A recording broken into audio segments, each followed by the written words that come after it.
How you doing? Mr. DJ here, and going back to Billboard's Hot 100, picking out those Lost 45s the week of November, I believe it's November 22nd, 1972. Going back to 1972 once again, November 22nd, 1972. Going to cut a few videos tonight. Song I want to talk to you about, and I lost it.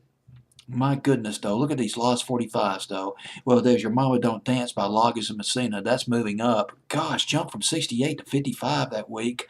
Man-Sized Job by Denise LaSalle. I already talked about that one, and You and I by Yes. Talked about that one. But the song I want to talk to you about, if I can dig the thing up, I think oh my goodness.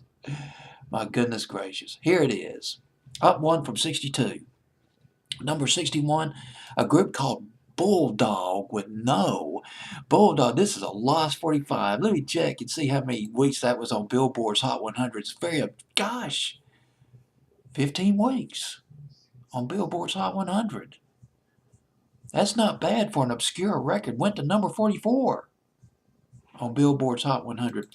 Bulldog consisted of about 4 people from what I could gather. I had to outsource several had to go to several sources to weed out some information about this band.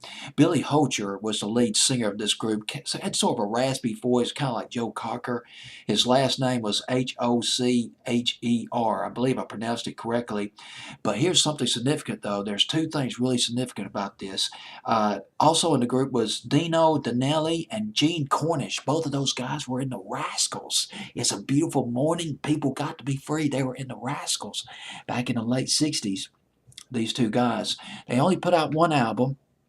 The song, although the song itself only got as high as number 44, No it did well on some of the other playlists across the country. WKBW-AM in Buffalo, it was a top 10 on their playlist.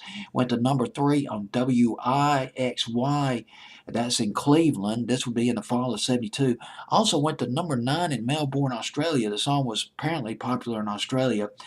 And saw a comment where the guy who saw his first concert was Bulldog, and Bulldog opened for Grand Funk in Little Rock back in 1973. And now the song. Now here's another little interesting bit of information about this record that blew me away. Billy Horcher, the lead singer of this record, he wrote this song with the keyboard player of the band.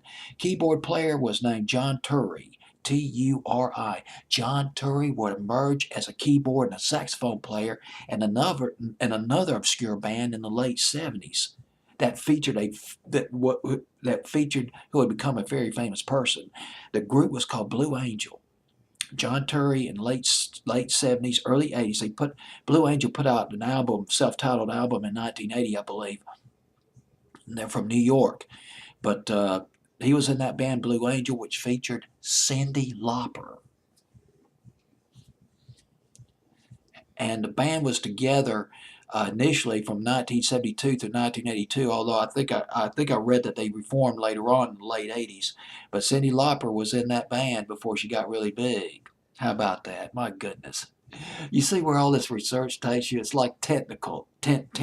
It just reaches all over the place.